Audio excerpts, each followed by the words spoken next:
Hi, everyone, and welcome to another great episode of Live with PF and Pastor AK. Okay, she got it right this time. She didn't get it right. I think me not being here.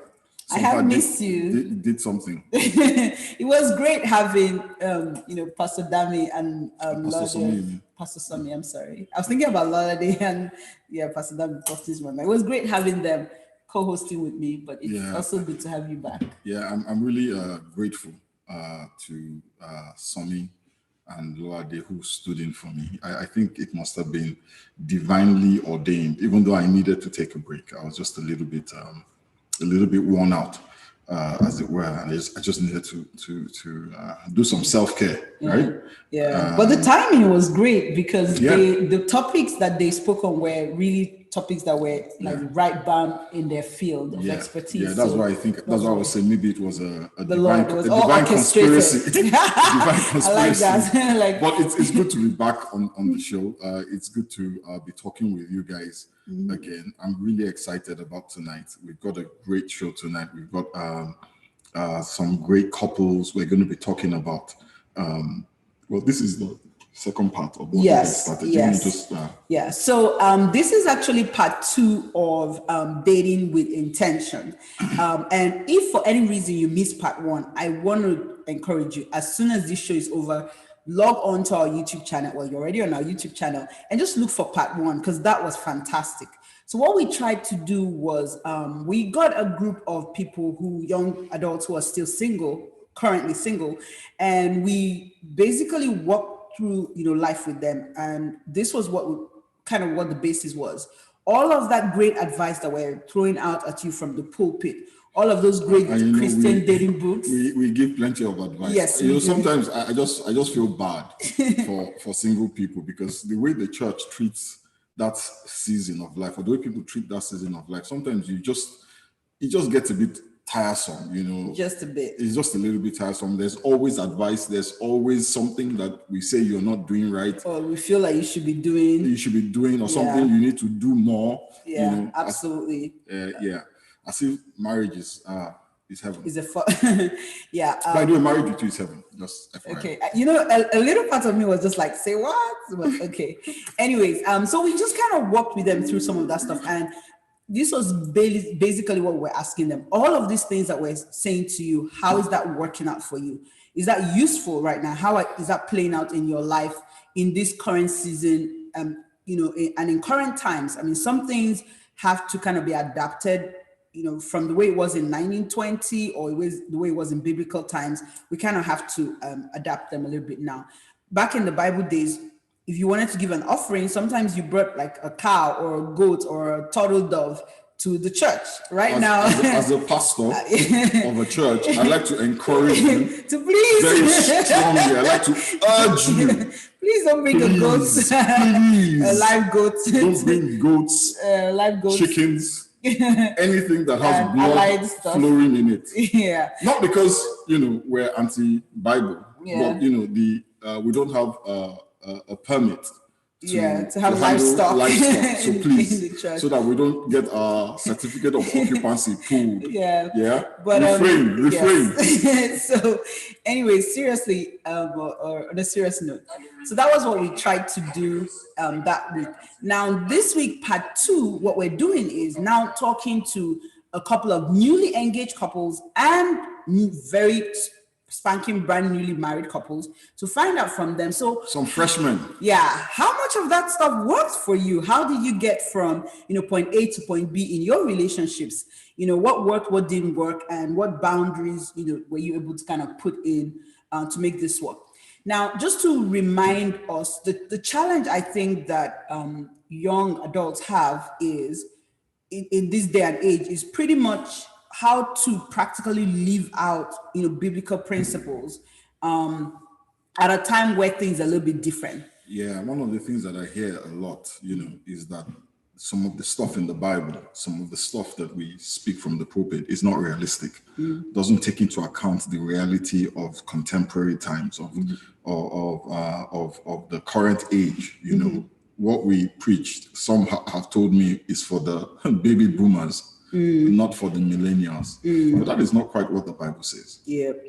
the Bible says that God is beautiful Yeah. for all situations. Yes. Yeah. Yes. And he's the same yesterday, today, and forever. Yeah. His truths are eternal. Yes. They don't change Yes. with culture. They Yes. are eternal. However, the expression of the truth changes. You know, there was a language called Aramaic in which segments of the Bible was written.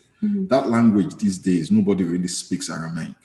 On the contrary, we speak English. So we've had to translate Aramaic into English, right? Paul says that to the Greeks, I spoke in philosophical terms. To the Jews, I spoke in terms of the Talmud and the laws and the temple and you know, so there are different expressions, right? And but he the says truth is we have constant. to be all things to all men. All things to all men, but there's a constancy of the truth. Even though, you know, it's like how I put it, you know, in the summer, right? In the summer, you wear a t-shirt, but it's you. In the winter, you wear a coat, but it's you. Yes. In the spring, you wear a light jacket, but it is you. Yes. You know, every time you see the person, they're wearing something different, but it is still the essence is still them. So to give you a practical example, one of the very popular stories that we use when we're talking to single young adults is the story of Ruth and Boaz. I mean, you know that whole common thing, you know, God send me my Boaz. But then, you know, some of the young girls come to you and they're like, so am I supposed to go propose to a guy? Am I supposed to, you know, basically, I mean, you know, Ruth actually literally went to him at night, lifted up his cloak and lay at his feet. Now there's stuff like that would be a little challenging for you to do in that context in this day and age. But then if you apply it to current times, what that simply means is to be open, to be available. And I know that's one of the things we talked about with the single folk during part one. The guys were like, we want to know if you're interested. You know, playing hard to get, especially for the Christian guys, it's just, it really is discouraging, it's disheartening. It makes a difficult situation even more difficult. So if you are interested as well, be clear, be open. You know, don't play games. Don't mess around. Don't mess with my mind. Don't play hard to get. Just if you're interested, you know, when I approach you, make it clear that you're also interested. Make it clear that you like me just as much. And we kind of had a very good back and forth on that. So, anyways, moving right along. Yes, moving right along. Yes, we have a really great lineup for you guys tonight, and I particularly am very excited because I think. There's nothing better than hearing from the people who are living it, you know, just how much that is working. Let me take you back a little. Just a no, you're second. fine. So this playing hard to get issue, right? What was the consensus? What was the general consensus? Don't play hard to get. Yeah, we agreed that even though, especially with the YouTube viewers, we agreed that even though the ladies are of this mindset that is what they're supposed to do, the guys were very, very clear on that. Number one, that was discouraging. Number two, it makes a difficult situation worse. Number three, they already have to kind of like gird their loins and like muster up so much. Muster up so much courage to approach you in the first instance. I talk with the guys all the time, and ladies, I will tell you this: ain't nobody got time for that, man. Yeah. Ain't nobody got time for that. Ain't nobody playing that game. Yeah. This is 2020. Yeah. You know, if you're interested, let him know. And it's not even biblical. Remember Rachel, when Abraham's Isaac approached her, she was like totally gung-ho and like, okay, can you take me to your house? And she's like, fine. And when, you know, he made the proposal and her family. Where did that come from, though? Where did that come from? That playing hard to get. And where did it come I think from? it was just the devil. It's not scripture. Yeah, that's what I'm saying. There's nothing in the Bible. There's nowhere in the Bible where, I mean, Adam and Eve is like, hey, Adam, here's Eve, and, you know, bone of my bone, flesh of my flesh. And Eve just follows him home. There was no, I have to give him, you know, 6 weeks where I don't return his calls for 1 week. And all that stuff is from Cosmo magazine. Not Cosmo. They used to do that back in Africa. And we didn't really have Cosmo back in Africa. Well, I don't know, but I've been reading where it Cosmo. Come from. I think it's just one of those things that we have all picked up over time, right? But it's not even culture. Well, I don't know about certain cultures, but in Igbo culture, there was no playing hard to get. The families got involved from very beginning, and yeah, because that's true. it was Because in the past, it was encouraged. arranged marriages. Yeah. The marriages were arranged. Yeah. How you play hard to get. Your father already collected bride price or And whatever. everybody was very happy and excited. And people married off. In fact, sometimes the first time you saw your husband was the night you guys, got together. Yeah. Okay. I don't know. Okay. Let's not start something Okay, because that can start up a whole kind of worms. Let's leave the worms. Yes, let's leave the worms. So we're going to go ahead and invite our first couple tonight. They are an engaged couple, Clinton and Ebere. I don't know if they're here yet. Yay! Yay! Hi guys. Okay, we're connected. Hi. Hey, how are you? We're good. You guys look good. Was the whole color combination intentional? Of course it was intentional. That's what what are we wearing today? We're wearing red. Just anything, just black. I like wearing a lot of black. She doesn't. Same like here, actually. Yeah, it's kind of my default color to go to. Black, gray, blue. Those keep simple. It's working. You guys look Don't good. worry, it's working. Thank you. You guys look great too. You guys look very great as well. Thank you. I make her look good. That's why she has me around, so people can compare and say, man, she's beautiful. I think it's the other way around here. I think it's the other way around. I'm feeling you. Clinton, you got a good one there. How are you guys doing? We're doing well. Okay. well. Excellent. We wanted to talk to you about your journey. First question I want to ask you guys: How did you meet? Wait, before I ask you how you met, before I ask you that, did any of you ever use dating apps? Did you meet on a dating app? No. We actually met through a mutual friend. Okay. And it's funny because we went to the same, college, but we never really talked. We just sort of saw each other around. And it wasn't till I graduated with my master's and left. And this mutual friend and I, we did a combined birthday party at my place. And the friend brought her along. And I think we just said hello. Ebere was too shy to really say anything that day. He just said hello. And I'm telling the truth. Yeah. But I wasn't shy. I just said hello. Potato. But at the end of the day, that happened. And we all went out one time. And after we all went out, we came back to my place and we're just chatting and that's how the conversation went. And then that was pretty much it. Yeah. And we just kept on chatting since then. Yeah, she just wouldn't leave me alone. She kept on texting me and I just replied and No, I think it was the other way around. Exactly. I chased her a little bit. You weren't playing hard to get, right? Huh? I said you weren't playing hard to get. A little bit. Yeah, a little bit. Just to make sure. I think it was okay. Yeah, okay, but let me ask you, why? Because we're just talking about this playing hard to get thing. Why? Mm-hmm. Why did you play hard to get? A little bit, but why?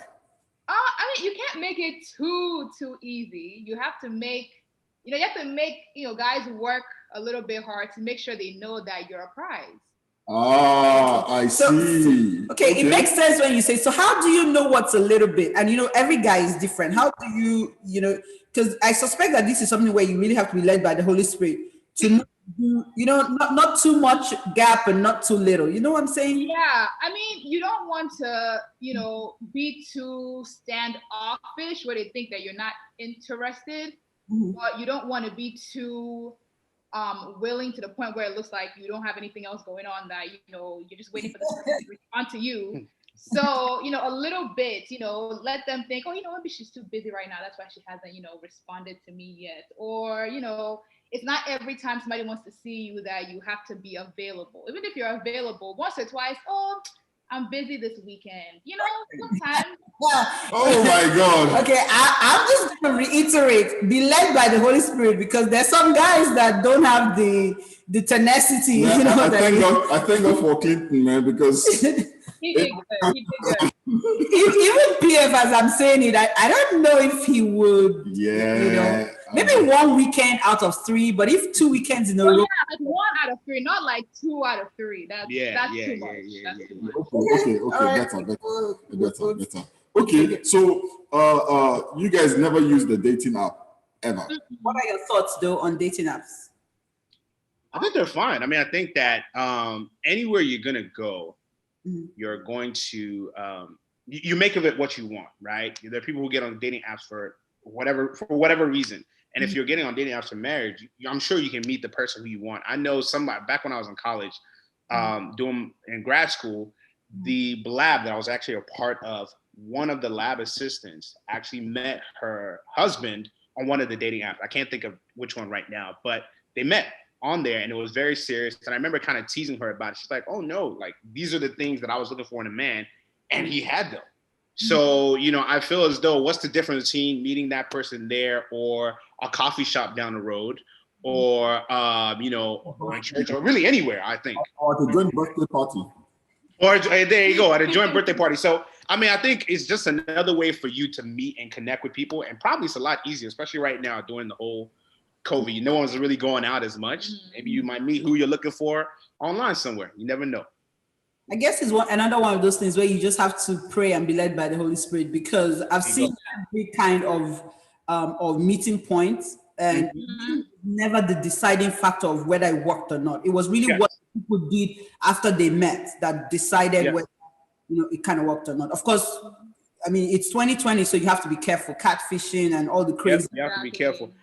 Which is why at the end of the day, it just has to kind of start and end with God and with the Holy Spirit. That's right. Let me ask you another question. Sorry, you're fine. You're on a roll. I think you've missed being on the show. Yeah, my life is so boring without you guys. Oh. Anyway, this is my question, right? So, Ebere, Clinton, at what point, right, did you know that this was the person you're going to spend, or you want to spend? Not that you are going to, because they may not agree. This was the person that you want to spend the rest of your life with. And I'll ask you, at which point did you know? For me, it was kind of something random. I think it was at one point when we were just kind of spending time together, and he was doing his monthly budget or something like that. And I was like, oh, what are you doing? And he was like, oh, I'm just on Excel, putting in my budget for the month or something. And I was like, oh, okay. But in my mind, I was like, oh, that's nice. Because, most guys his age at that time, that's not something that I had ever really seen. That's not something that they're thinking about. So that was, at that point, I was like, okay, this is someone that is, very responsible, someone that I know that will take care of me and, a household and things like that. So at that moment, I was like, okay, this is a serious potential, the one type of somebody. So all the guys listening out there, please, go and learn Excel. I tell you, I'm broken. It's very important. And when you meet a girl, one of the first things you should let her know is that, I'm very skilled with Excel. I mean, it worked for Clinton. But when did you know? I think just spending time with her and seeing a lot of wifely qualities, her attention to detail, her patience with me, right? Sort of me feeling that she was the yin to my yang. I honestly felt that way. And I'd probably say, if I had to give it a time frame, maybe month 7, 8, because we spent a good amount of time, with each other. But as time moved on, she started kind of revealing those things to me. And one thing I really liked about her too was that she was headstrong in what she wanted to do in life. Like she had particular goals in mind. And I always wanted somebody who would say, hey, these are the things I want to accomplish. And this is my plan of how I'm going to get there. And let's go. So the more and more I saw those things, it became clear to me. I knew how her walk with God was. And interestingly enough, I always prayed for somebody who could sing really well. So it really interesting. It just really matched up. So that was one of the things I would definitely say. But I'll probably say about month 6, month 7, I knew that, hey, this is. What month was it for you? What was that? I would say maybe like 10 months ish. I was like 100% for sure that I knew like this is. Okay, but the budget incident, what month was that? Probably early. That I always was, yeah, did that was early. Maybe like 3 months in.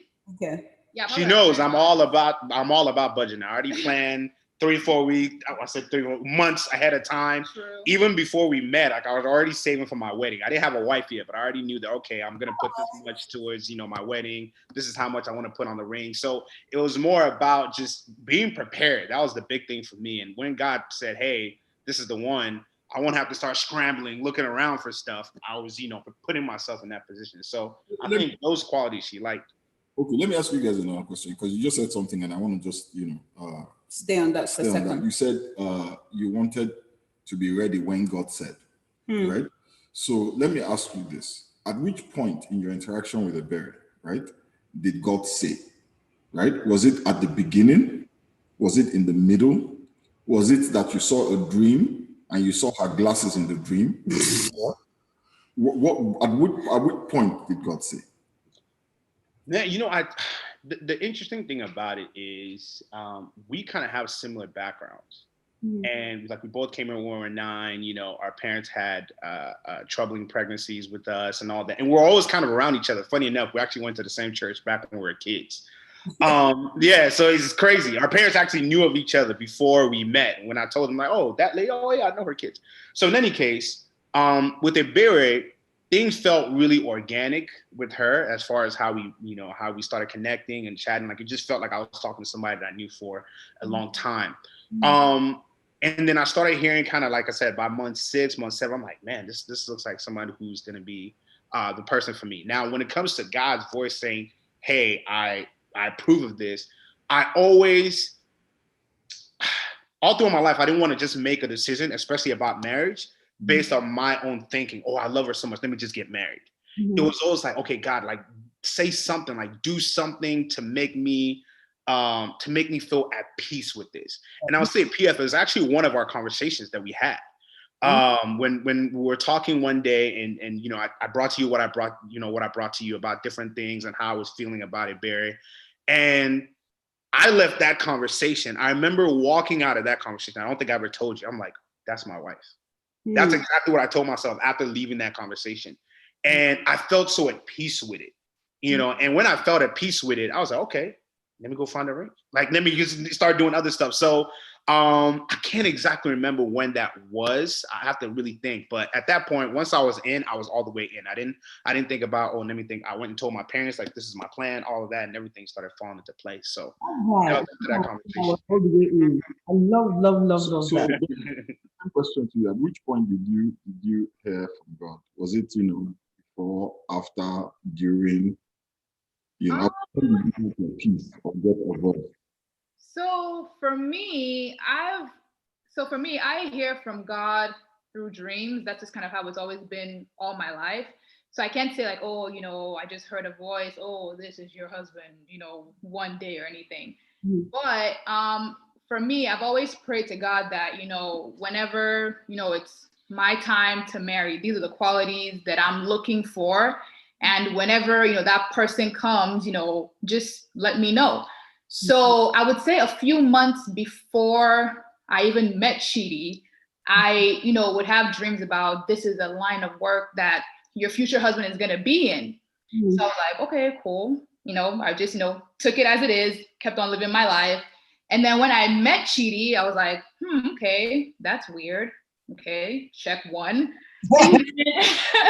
And then as, the relationship progressed and things like that, I just continued to have those dreams and God communicating certain things with me, the qualities that I had prayed for and asked for. I just continued to see them and signs. And I was like, okay, Lord, I think this is you telling me this, but if it's you, then let me get a confirmation.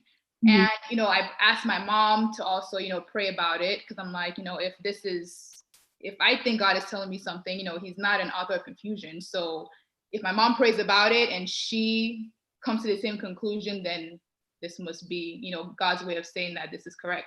So my mom prayed about it as well. And she said, she said, yes, he's a great guy. He's a good guy. I've known him since he was a kid and all these different things. And since then, I just had a peace about it. After praying, the dreams I've had and everything else, and I just knew. So I just think that whenever you have the peace of God with something, it makes sense. And since then, everything is just been great. Love that. So speaking of parents, so how important was your parents, and I'm talking about both parties, and your family's approval to you guys in moving forward with the marriage? How important was that to you guys? Very, yeah. First. Yeah. Yeah, my mom's approval is definitely very, very important for me. Your parents see things that you don't see, especially, when you're in love and everything. So having her approval was definitely very, very important. And the rest of my family as well. I have a very, very big extended family. So she always teases me. I have 5 uncles. It's a new uncle every week. Next week will be another new uncle, I promise. So, so him meeting all of them and, getting their approval was. You said what? Are they all the prince of their village? What? All the relatives?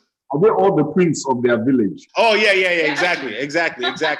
Say the prince of the village. You already know. Thank you. What about you? Yeah, definitely, my parents, I'm close to my parents. So it was very important that they felt good about it. That certainly doesn't mean that, I wasn't going to listen to any advice they gave me. If whatever, it's, let's say my mom and my dad say, oh, no, I feel this way, I would want to find out why they felt that way. But my parents, both of them felt great about it. My dad is a lot more reserved. So he really won't speak till I mention marriage. He doesn't even call, back when we were dating, he doesn't even say, Barry is my girlfriend. He just say, oh, you're a friend. Hey, Barry. So that's just how he is, just typical Igbo guy. So he just said, your friend, hey, Barry. Now he's my fiance. But once I told my parents, I sat them, I told them like, hey, these are my plans. This is where I am in life. And my parents, like, I'm very, responsible. So when I came to them and told them, this is somebody that I want to move forward with, they knew my words carried weight, and they were able to say, okay, we've been watching her, you've been bringing her by the house. Interestingly enough, by the way, let me just say this, I kind of did something unorthodox. I remember when I was single before meeting at Bear, I prayed and I told God, I said, God, the next person I'm going to date is who I'm going to marry. More importantly, the next person I date, they'll actually meet my family first before we make it official. That was my prayer, and that was that. So she actually met my parents before we were actually in a relationship to call each other boyfriend and girlfriend. And so my parents have known about us and us dating from the beginning. So it was just natural that after 2 years, and I told them, hey, I'm moving forward with this, they were excited, they were elated, and everything moved forward. Let me turn that question on its head. What if your parents had been, she's too tall, I don't like his beard. Yeah, she's from Imo State, not Enugu State, and all that kind of. Yes, the parents are very serious about it.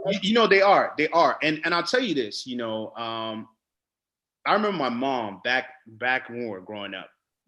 I'm sure she won't mind me saying this, but I remember she would say, "You can date anybody, but no Ndocha, no white people." That was her whole thing. And I remember one day she called all of us, and she said that when we were young, she called all of us and said, "Hey, look, it's this. I'm a child of God. I'm letting my own humanistic thinking way, kind of get in between of what I believe God wants for my kids. So anybody you want to marry, as long as they're a believer and we pray and we feel at peace at it, it doesn't matter if they're white, green, yellow, or whatever, that's fine." And it wasn't like we bugged her about it. She just called all of us and told us that. So moving forward, if they were to say that, I think that I would, like I said, I would want to find out exactly why they would want to say that and why they feel this way and ask questions. My dad, I'll tell you, he grilled me. When I told him, hey, I'm going to marry this person, he set up a call with me aside from my mother and was really grilling me why I want to marry. And by the time we were done with it, he said, okay, I approve, move forward. If he would have said no, honestly, through the help of God, we'll have to figure something out.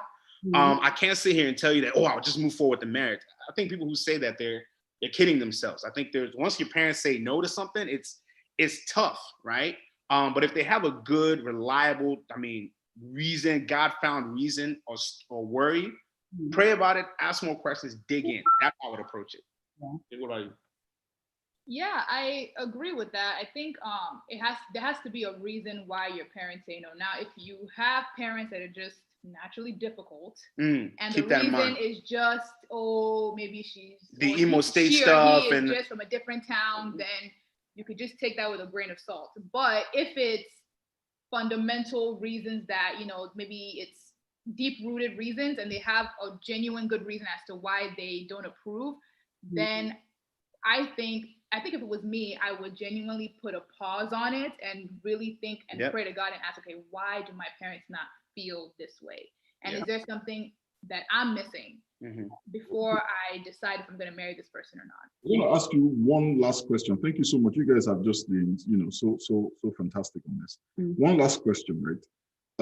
We know that the Bible says in Ephesians 5:20, wives, submit to your husband, love your wives, even as Christ loved the church. I'm really curious as to how that is working in your relationship, how you guys prepping how you guys expressing that? Are you waiting until you guys get married, right? Or are you living that? Are you figuring it out already? Prepping. I think we're figuring it out. I'm not gonna lie, it's tough, because we live in that, in the 21st century, we want to be Miss Independent. I'm not gonna lie, but I am very lucky and blessed that I do have a good man that is a good leader, and it's not necessarily difficult to submit. I do think that when you have a person that's a great leader, you kind of naturally submit anyway. But I do catch myself sometimes where I want to be Miss Independent. I just want to do it because that's just the way I want to. And that's something that I'm working on. I think that that's kind of one of the great things about, marriage counseling was it kind of opened up I think that was good for my us. eyes to some of my own faults, that you kind of want to work on before you enter marriage. No one is perfect. I'm not perfect. And that's something that you have to, be willing to admit to yourself, that, mental maturity and that emotional maturity. And being able to say, hey, you know what, these are my faults. I know that they're my faults. And, I always tell Chi, if I'm doing something that is, that's wrong, please call me out on it and let me know, hey, you're doing it again. I do. So, and vice versa. So that's kind of how we're tackling it now is. Hold on, I want to hear them. The reason why I ask the question is that a lot of people misinterpret that scripture, right? Yeah. And they do a call to domination, right? Or interaction, where the male, almost slavery. where the husband or the husband to be has is Lord and Master. Yeah. Oh yeah. But I'm glad that you guys think like that, because I know Clinton, I know the way he thinks. Yeah.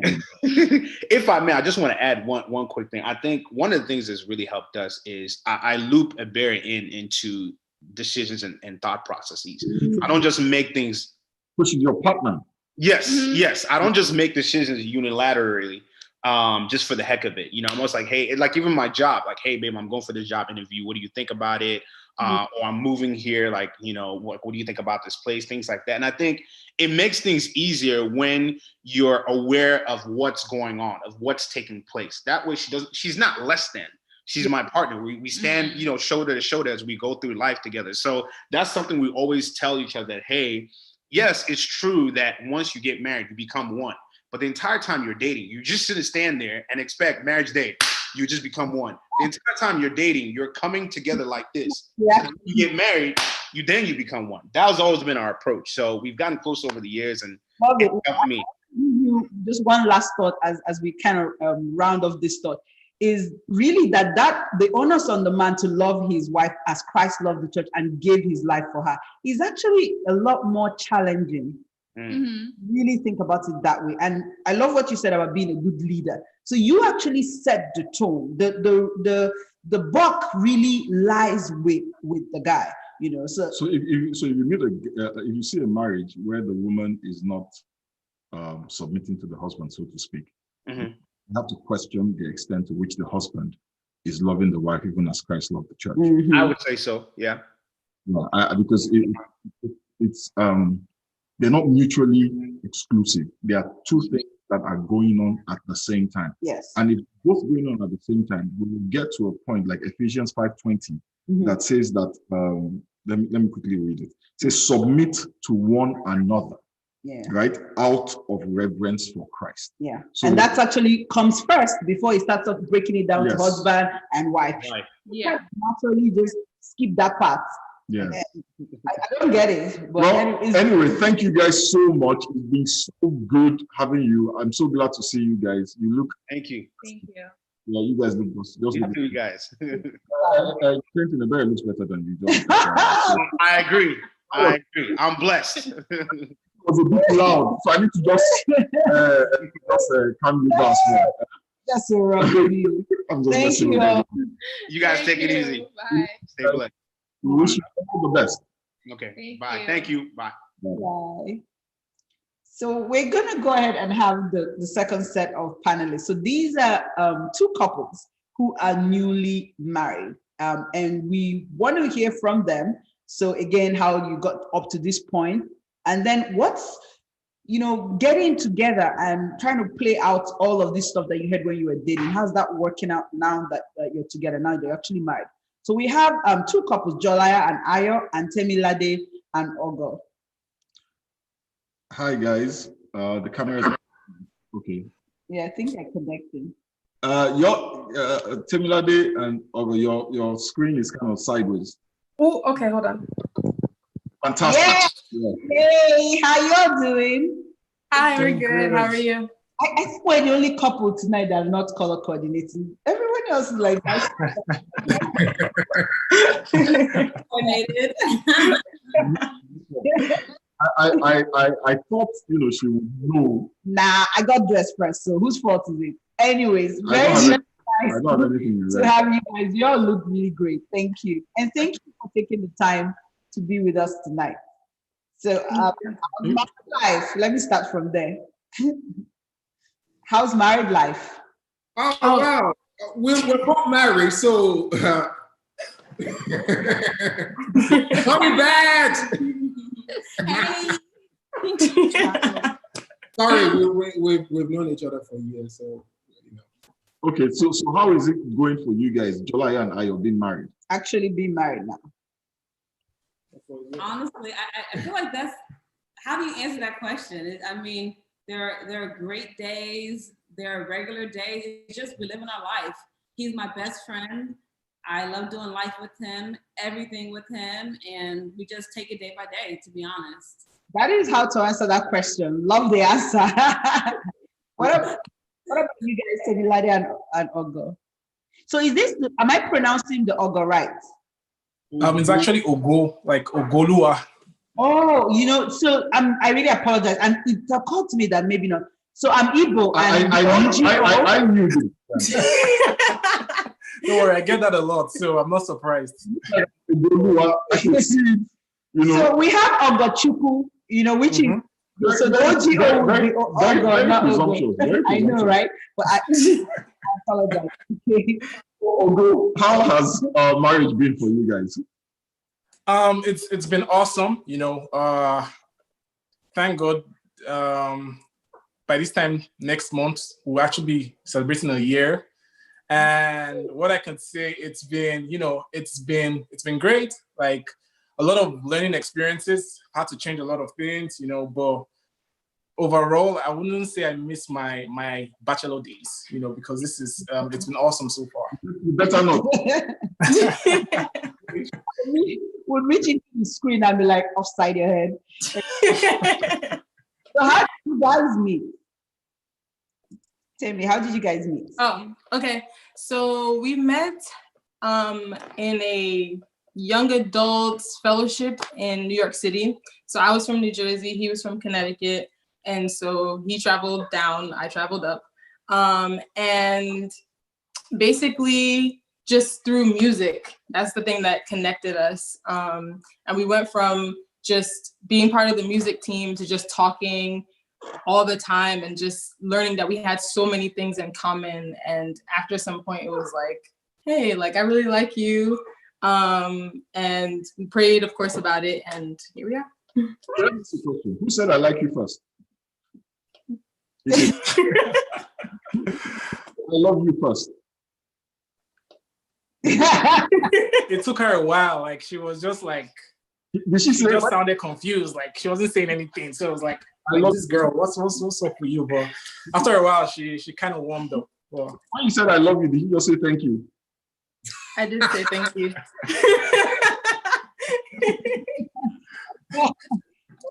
So you're one of the guys who actually like you keep at it even when it takes some time. Yeah, because I mean at that time we're already dating before I told her, hey, I love you. And I mean at that time we're already in it. So but I'll say I was surprised when she was not answering. She was like, okay, like I was like, wow. Do you know what's going on here? We're actually in a relationship. Like this is supposed to be normal. But I think later on I discovered that she was a bit like, shy. But later on she actually like opened up and yeah. Okay. Love it. Okay, fantastic. You guys met in church. Yeah. Uh-huh. Okay, fantastic. Ayo and Jalaya, what about you guys? How do you guys meet? Well, so of course it's always a long story, different versions depending on who is. Which version are you gonna depending tell on who say. But long story short, Temilade and myself, we go to the same church in New Jersey. And one of the things that we put together is a youth program. So I'm saying where we officially first have a physical interaction. You understand? There was a story prior to that about some 3 years before that. Which we don't know how many years before that was. It was only like 1 or 2 years. 2012 to 2015. Okay. So it was 3 years, So she came, we have this thing, it's called a young adult soiree. We bring all the young adults together. We celebrate love, in our own young adult way. And apparently, she was looking for a ticket to come to that program. And she's messaged me on Facebook, which there's a long story behind that. And I did not respond. So she found a way. She got the ticket from your best friend, from one of my groomsmen, and she showed up at the program to literally just say, "Hey, you! Why didn't you reply me on Facebook?" Those were our words. I was like, "Whoa, who is this?" I'm just curious. Why didn't you respond? I was busy. I was one of the coordinators. I didn't even know my role in the ministry at that time. Oh, so you were so busy, you almost missed your destiny. Imagine that. Doing the work of I'm going to bless you. Almost missed it. I mean, that is, and that night before she left, and we were talking, and I think maybe I scored some good point. I was like, "Oh, what do you do?" And I answered my own question at the same time. She said she works in a hospital, and I said, "Oh, you're a doctor?" And typically, Black women that works in the hospital, the first thing people think they are is they nurse or they technician or something. So that is one of our, wow, okay. And I was like, hey, I would like to be professional friends, which was my intent. Okay, and I'm taking over now. I'm taking over the story. Because he said he wants to be professional friends. And so we've been talking a lot about girls playing games and, playing hard to get. But let me be very clear. You guys need to be clear of what you're trying to do. Okay, you tell me professional friend. I'm busy. I'm a resident. I'm an intern. I'm busy. And I'm busy, like literally I'm doing 80-hour shifts. I'm not sleeping. I'm trying to keep my neck above the water. And this guy says, like, he sends me a message like, hey, how you doing? You want to be friends. You didn't tell me, hey, I'm interested in you. I want to get to know you more. I said I want to be professional friends. When you told the story, I was quiet. Oh, sorry. Miss Kamala Aries. Okay. No.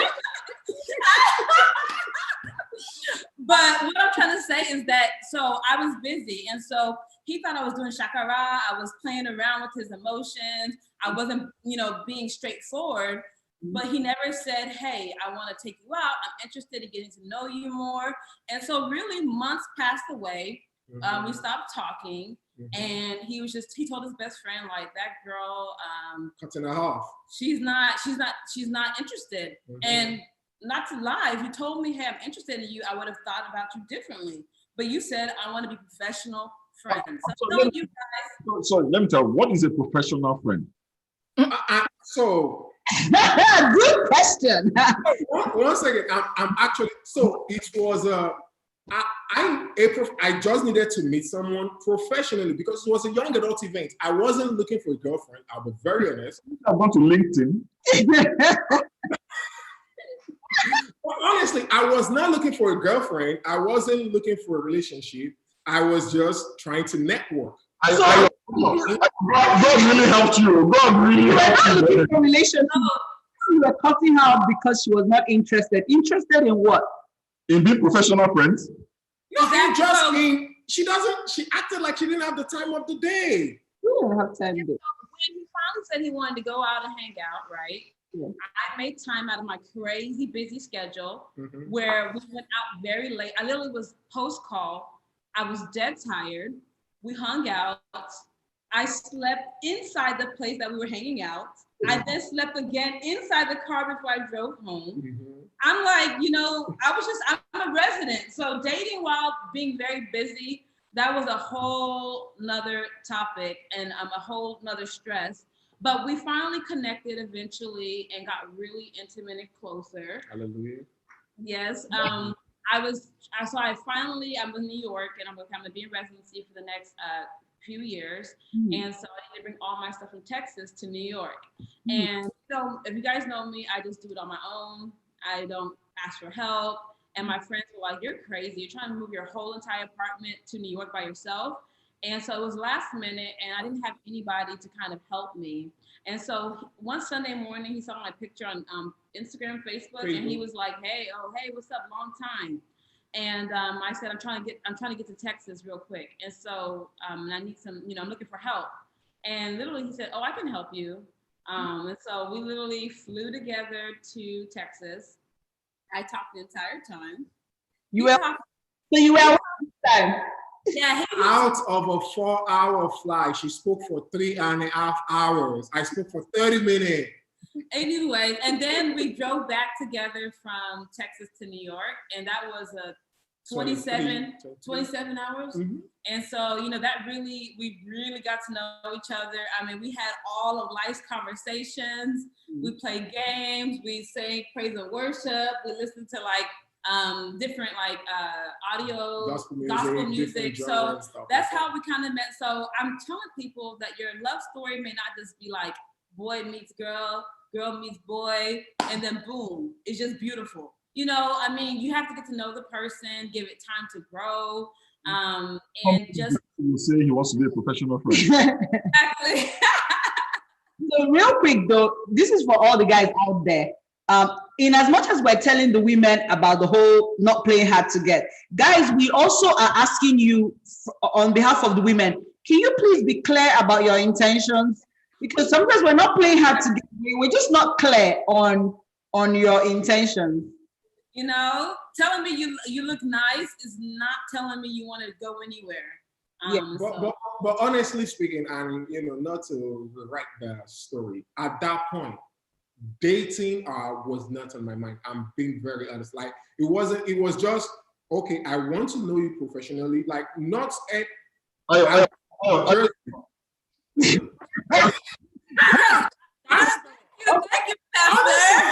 because Stop talking.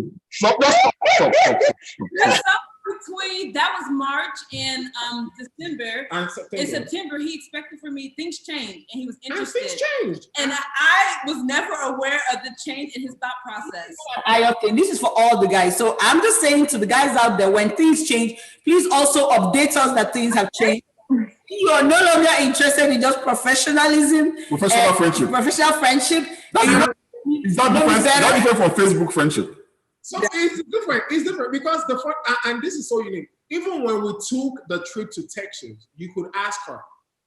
I was not on that trip as I want to date this girl. I'm being very, very honest because the way I think, and thank God I have character, people to vouch for my character. I will help anybody for anything, and Temilade can speak to that for anything. And during the course of the journey to Texas, I listened. I talk a lot.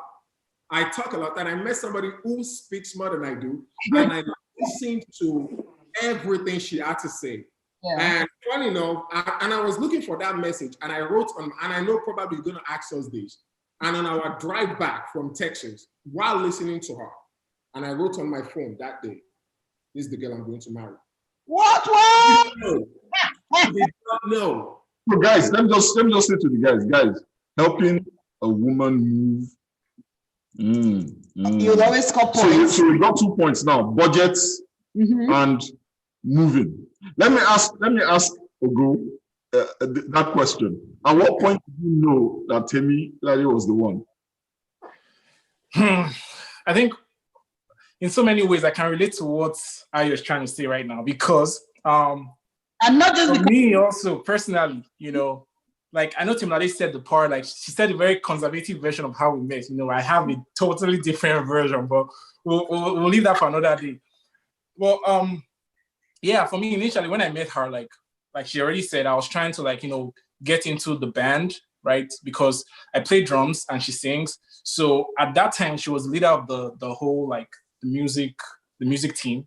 So like my intention, even though up to today we still go back and forth, my intention was like, hey, I'm trying to join the band because we have a lot of good guys in the band. Like, so my mindset was like, okay, this is a good opportunity for me to like learn, you know, like just be with the team and grow as a musician.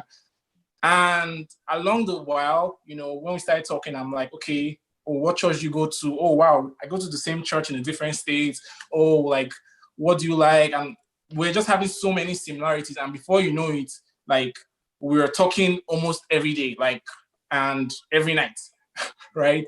But I think initially the plan was just to be like, hey, this is a very, very cool person. Like, and I might not have written like Ayo like on a piece of paper, okay, like this is the girl I'm going to marry. But I made a similar statement, right, to my friend, like, okay, for me, like this girl's just a friend, but the person that's going to get married to her is going to be a very lucky person, you know? So like that was my mindset. I was like, wow, she's a great person, right? Wow, she's really going to make a good wife, but not for me at that time. I wasn't thinking about that. Let's just be friends and let's just continue like, you know, just learning from each other. Okay, Temi Lade, at what point did you know he was the one?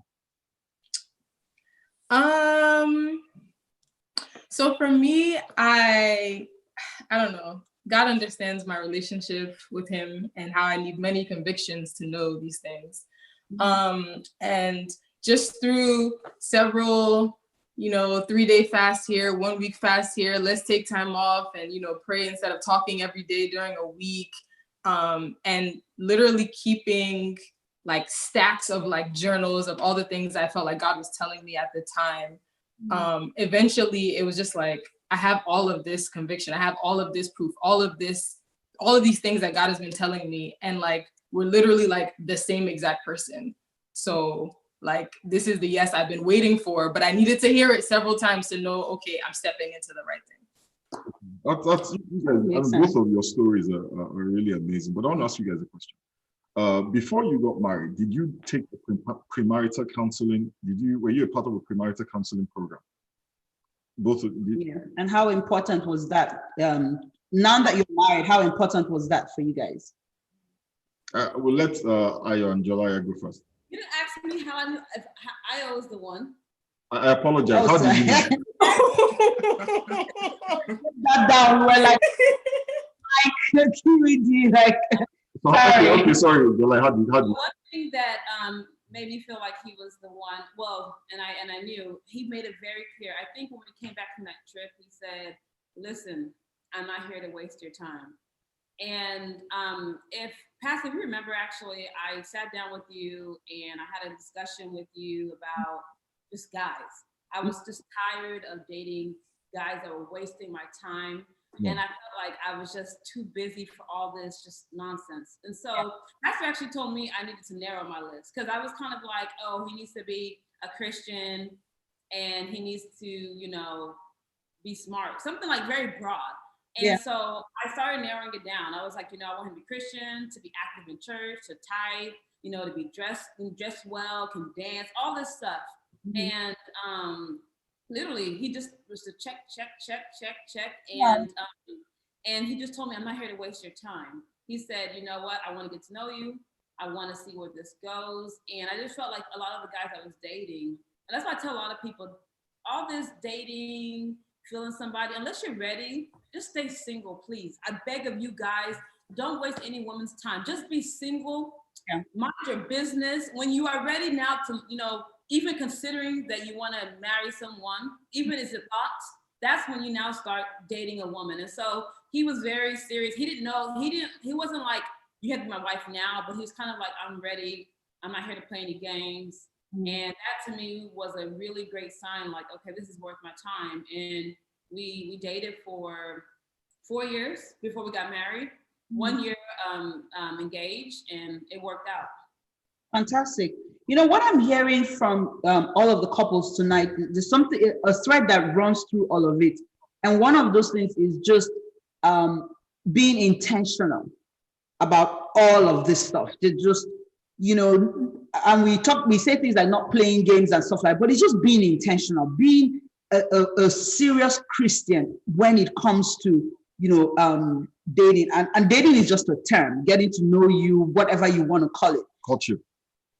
Courtship is what we called it in those days. Dating with the intention to marry, not just hookups or, I don't want to be lonely, or I want someone paying for my dinner, or I just like attention, or whatever it is that people are doing out there, but doing it with intention, because it seems very clear that that's really what God blesses, because then He's guiding, He's leading you. And then another thing I noticed, it seems as though for each, especially the women, for each of the women, your past, the men speak to something without even realizing it. They speak to something that has been an issue in your past. And so that's one of the ways that you recognize them or you connect with them. When you say an issue, they speak to something you have discussed with God. Yes.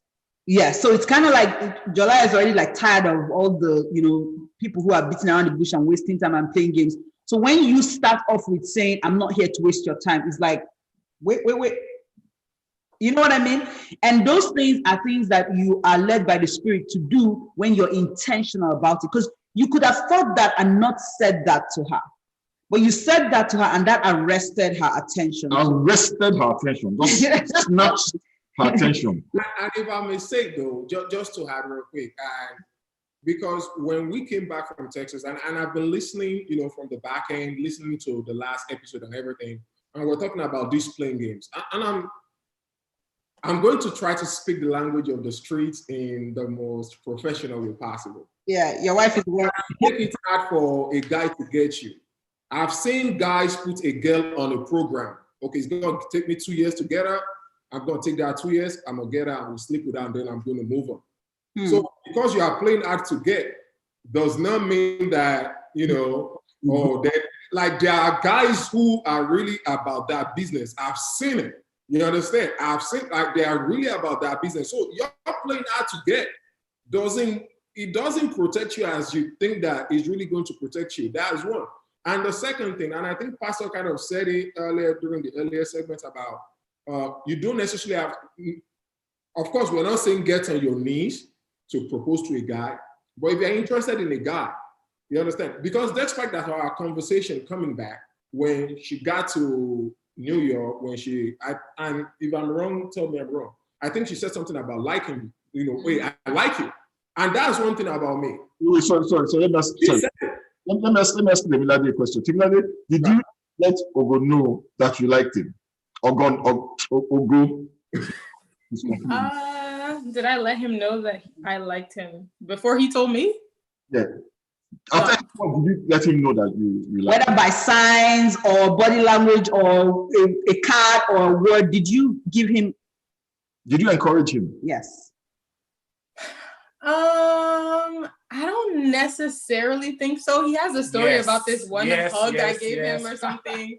But like, she thinks she did not, but actually she did. And I think most girls, they feel like that, like, oh, I'm not giving him signs.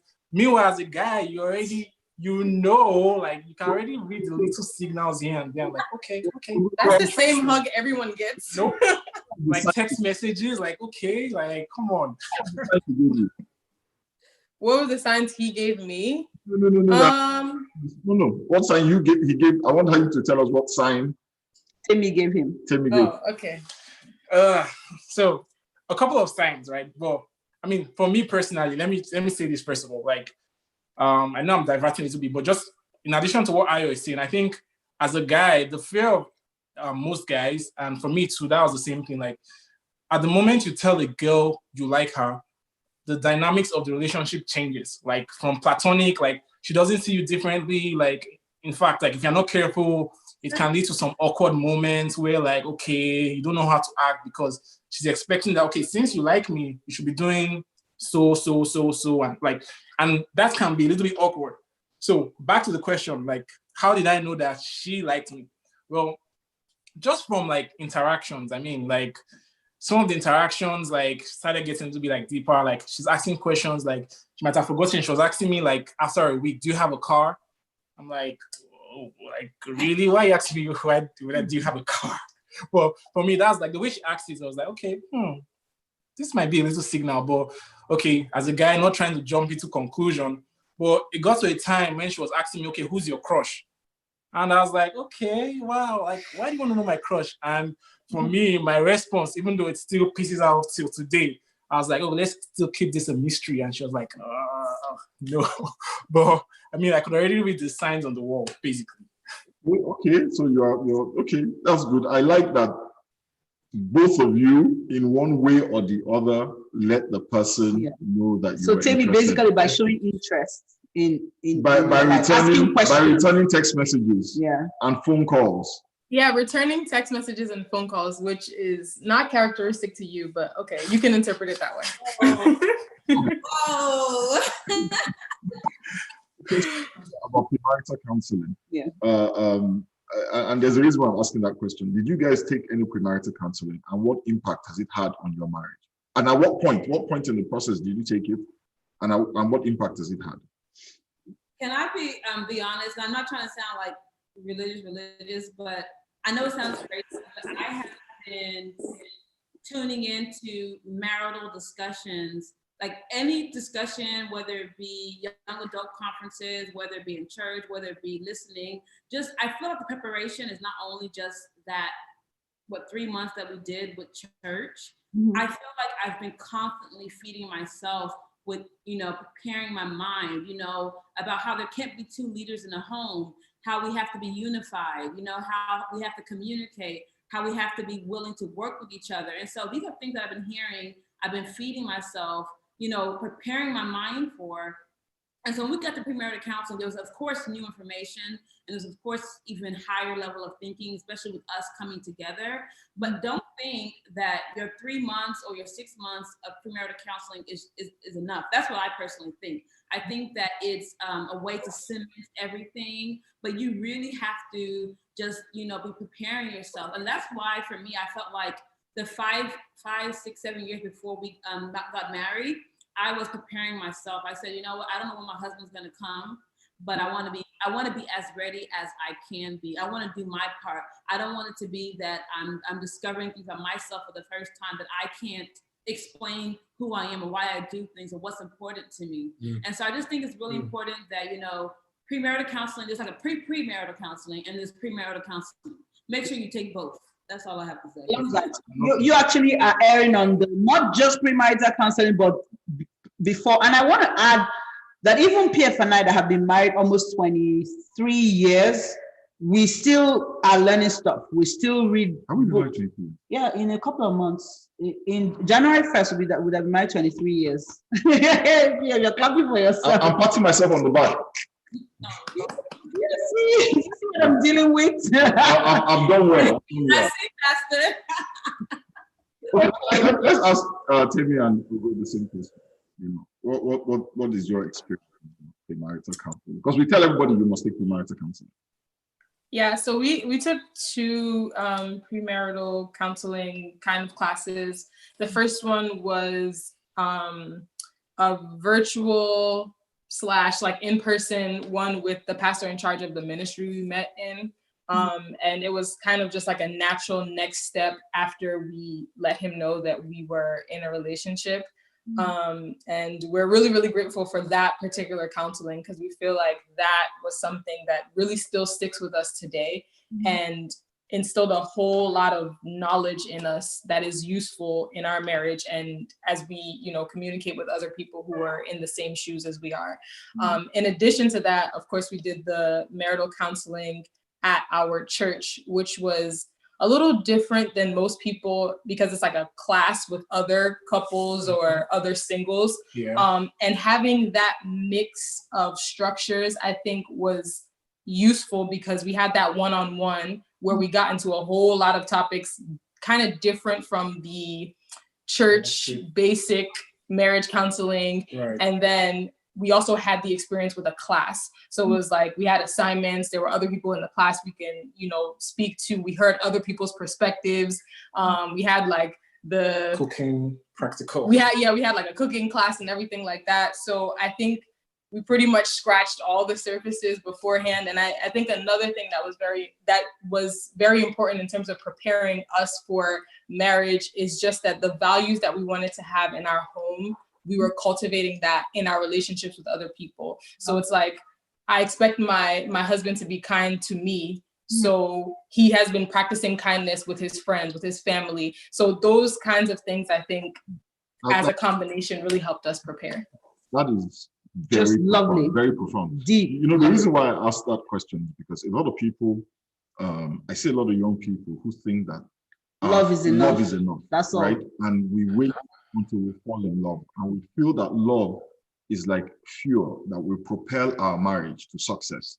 But the reality is that there is a requirement, there is a necessity to acquire knowledge and skill, right? Prepare yourself, because this is a relationship you have never been in. The dynamics of it. You know, one of the things that people tell me is that, well, I can use my parents as a template, but a lot of the time you don't know everything that is going on with your parents. Yes. I can tell you this, all my life, right? I never saw my parents quarrel, not once. Now, which is really interesting because my father has a temper and my mom speaks her mind, right? But I never saw them quarrel. Yeah, I think maybe I saw them quarrel That's actually intriguing. For a long time. So it should have been combustible, but it wasn't. It wasn't. Well, no, it's not that it wasn't. Well, it was that they made it a point to hide it. Okay. So when I met my wife, the first quarrel was wanted to die. Like it was like, oh my God, we're in trouble. I'm like, dude, calm down. Like everybody, everybody. Like it's not serious. I mean, like he was very traumatized. Yeah, but fortunately for us, and I think our first big quarrel was maybe like a year or two into the marriage, to which totally he was just not prepared for. Right. So one of the things that helps is the counseling. It helped me, even though it was still a bit of a shock, but it kind of reduced the magnitude of the shock in the fact that, okay, premarital counseling had told me that this would happen and this is how to handle it. You know, so I was a lot more open, right, to different perspective on the situation. That is why we encourage folks, right? Please go for counseling, go for multiple counseling. Like Jolaya said, start to prepare yourself. Start to prepare yourself. Yeah. You know, like Temilade said, the values you want in your marriage, start to practice them. You know, and show them. So this is profound. We're running out of time, but there's one question that I think is really important, and that is the question of the past, right? Where any well, there's kind of the same thing. Yeah, no, any advice? Okay, yes, two questions, two important questions. So the first question is, both of you, right? Both of you and your spouses, right? You had a past, right? You didn't meet each other fresh out of your mother's womb. Yeah. How important was that past, and what? How important was the past in your decision to spend the rest of your life with this person? Yeah. I'll let Ugo and Temilade go first. Yeah, I think that's a very good question. Personally, I don't know, people might think differently. I've always believed in the future, right? For me, I'm always like the kind of guy that I want to see ahead, like what's the big picture and what's going to happen in like 10, 15 years. And having said that, I've already made up my mind from, you know, even before I met her, like I already made up my mind that, hey, like I'm not going to really let. We lost their. Sorry, can you hear me? Absolutely. You're back. Oh yeah, sorry for the slight break in transmission. So as I was saying, I think before I met her, right, I already made up that decision that like, I'm not really going to make the past of my wife to hinder the future decision. So what I'm saying is like, I already made up my mind that, hey, like, even if she's had like, 10 boyfriends, even if she's like, I don't want to know whether she's a virgin or not. This was me personally. And the reason why I said this, because I feel like as Christians, a lot of time we tend to judge. Like I see that a lot. People ask those questions, what do you do if your wife is not a virgin? And I got to a stage whereby I just started realizing that, hey, it's fine to like know the person's past. Like I'm still gonna talk about that. But like I did not want that to like limit me in the future of like, especially when you're a Christian. The Bible says like all things are passed away, and everything is becoming new. So for me, my own ideology was like, hey, I'm going to find out her past, right? Like, hey, we had a conversation of, okay, how many boyfriends have you had? How many, what's the status? Like, how did you guys break up? I wanted to know all those details. But for us, it was not more like a do or die situation or make or break situation. It was more like, okay, I want to know you, like know every detail about you, but the past is really not going to affect our future. I don't know if that makes any sense. For someone else, it might be totally different, but for me, I just made that personal decision. What about you, Timmy? What did you? So I think on the flip side for me initially, because I didn't understand why sometimes I would ask him stuff and he'd be like, oh, well, I forgot about that. Or like I buried that in the back of my mind. And I'm like, these things are important to know, not because I want to judge you or not because I want to, compare you to, I don't know, the Adonis in my mind, my ideal Prince Charming, but just because things in the past have a way of affecting our future actions or our current actions, right? And those are things we needed to work through.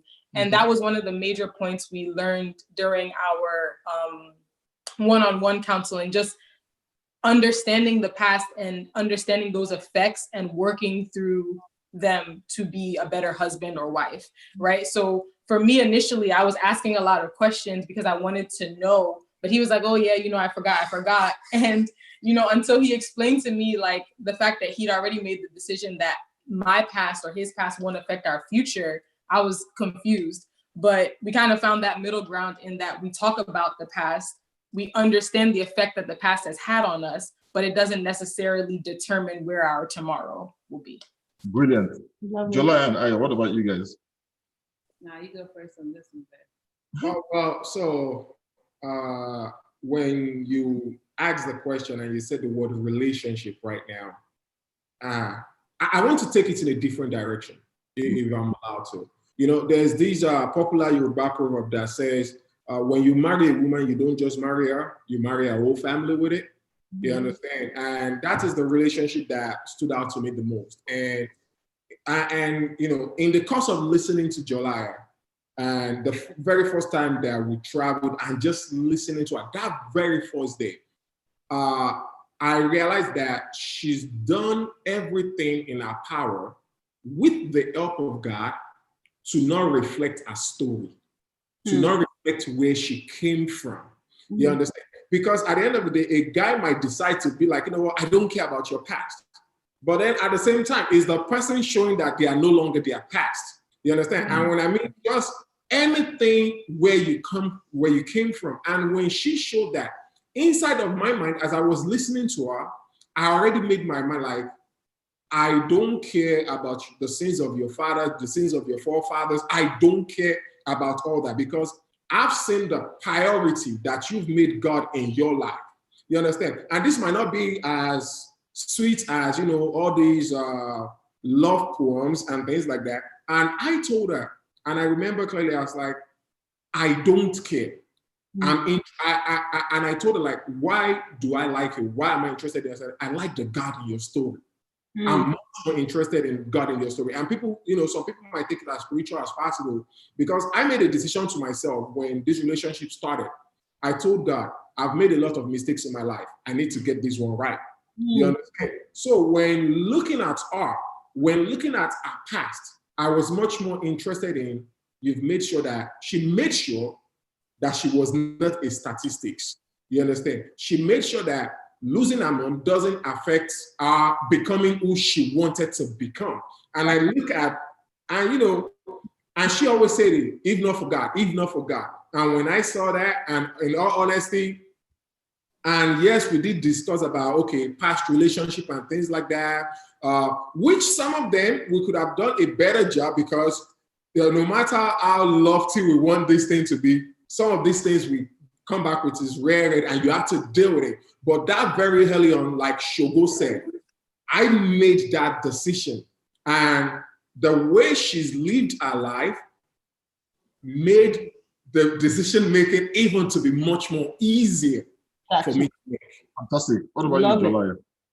Yeah, and it's heavy, because I won't lie, my past has a lot of trials and tribulations, things that are not normal. I mean, if I can just, I know we're talking about my perspective, but if I can just give any women out there who may feel like you're not qualified, or that you don't have the proper definition of what it takes to be looked at as a wife figure, definitely focusing on God, focus on what God has to say about you, and who He has called you to be. You know, because I feel like my past, when you look at it, I look at I have a recipe for never getting married. I just had a lot of complications, and you know, how would someone be able to look into me and see something worth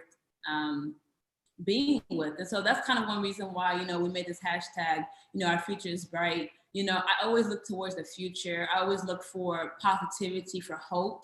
It all came from God. But speaking to the past, like Ayo said, you know, we're still working on some of both our past, right? They impact our marriage even now. We have to talk about it.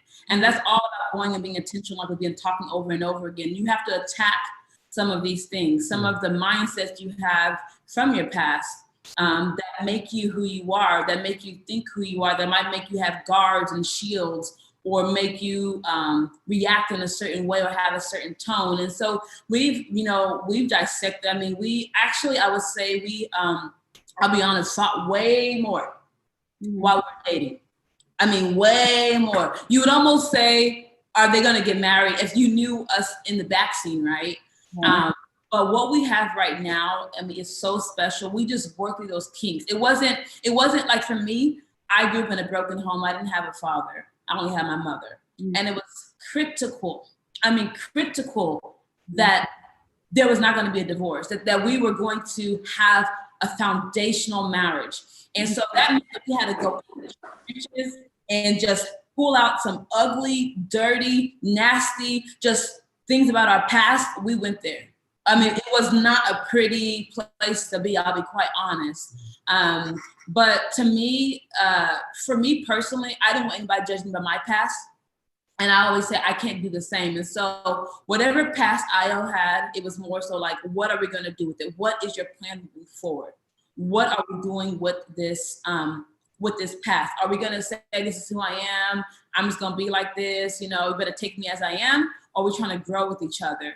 And so, you know, we're continuously growing with each other, but we have to dig deep. I've had to make him talk to me about some stuff and really like open up to me, and be very intentional about conversation, because, you know, and some of the premarital counseling, some of the guidance we've had helped us ask really deep questions, and really get to know ourselves. And so that's how the past has really, you know, influenced our relationship moving forward. Okay, what I'm hearing is that the past is the past. We acknowledge the past.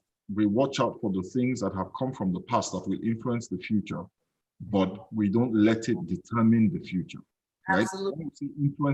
Influence our behavior in the future. That's what a lot of couples don't realize, that when you're dealing with a person, you're not dealing with that situation or that person. You're dealing with everything in their past, their nurturing, that has brought them to that point. So when you're dealing with a person's mindset, their convictions, the way they react, the way that they fight, the way that they communicate, the way that they interact with you, their reaction to the things you do or say, you're not just dealing with the surface thing that you're seeing. You have to sometimes look beyond, look behind, and like you guys said, dig deep and understand where some of those things are coming from. And in that context, the Yes. past is relevant. Yes. In that context, the past is relevant. Yeah. But other than that, the past is not significant. Where our time is fast spent, we'll ask one last question. And I just want you guys to answer this really quick. What advice would you give to people who are dating right now? Yeah. Or currently single and, you know, wanting to get married. Okay, so Temi and Ogo. What would be like your top number one advice? Well, my top advice would be life is in phases, you know, life is in phases. And what does this mean? It simply means that wherever you find yourself right now, just enjoy it. You know, if you're single, if you're engaged, if you're married, whatever, where you find yourself, just enjoy that, that phase, because what I've learned from my own experience is that life happens real fast, real quick. I remember like when I was single, I'm like, oh, I can't wait to when I'm getting married. I can't wait to when you know, I'm engaged, blah, blah, blah. And you get to that point and you're looking at something else. Like there's always going to be something that you're looking forward to. And if you're not careful, because you're always looking like, you know, you have that foresight, it might not make you enjoy the now.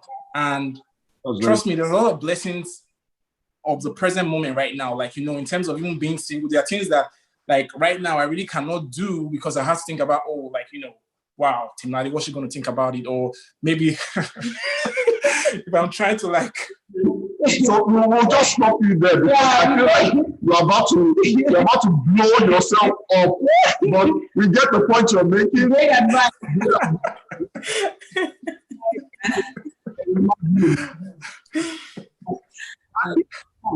That's a keeper right there. Yeah, she knows what I'm talking about. So yeah, just enjoy the phases, like because like life is always moving, and before you know it, by this time next year, it's totally different. So just enjoy it. Excellent. Ayo and Jelaya, what about you? What advice would you give? If I can be quite honest, I mean, we were talking about stuff earlier in the other segment, like should we kiss? Should we hold hands? Should we spend the night over? All this stuff, and everybody's giving their opinions. And I'll be very quite honest, let the Holy Spirit lead you. Let it be your own relationship with Christ. I mean, there's it's very plain, like, you know, don't have sex and, you know, before marriage, right? But there's so many other things that are not black and white. There are a lot of things that are hard to interpret. And I think if you're looking at TV, you're going to your mom, your dad, your friends, it's just confusing. And I think that in your relationship, you just need to come together, focus on Christ, and let the Holy Spirit lead your relationship. We were long distance for a minute.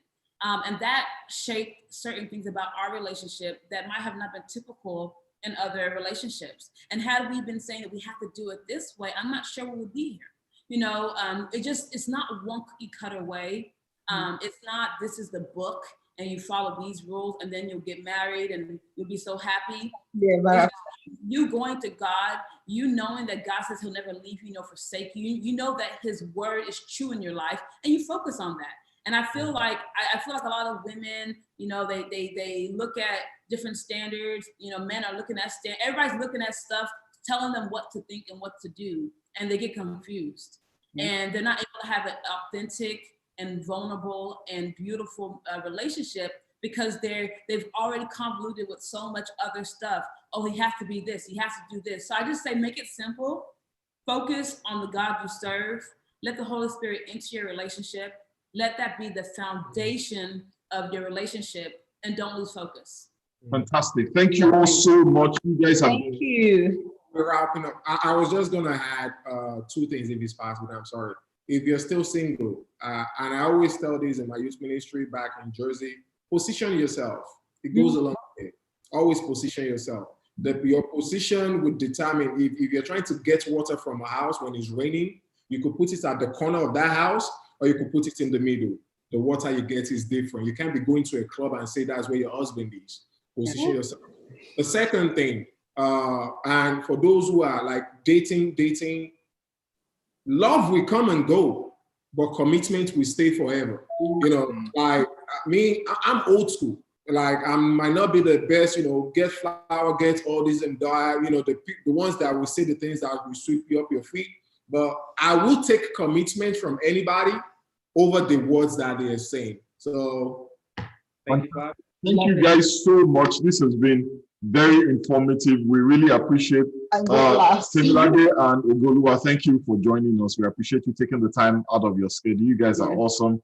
Jolaya and Ayo. Fantastic. Love you guys. Fantastic. Thank you. Love you guys Thank you very much. Have a wonderful evening. We're going to wrap up the program. What everybody, one of the things that we had planned was to give a biblical perspective of everything that was being said, because we weren't quite sure what our panelists would say. But the truth is, I don't think there's much more to say. They have been they have done the work for us. They have shared with us the biblical perspective. I do have one thing when you're done. So please, I'll let you say your one thing because our time is I do have one thing. I want to encourage all of us, whether single, dating, or currently married.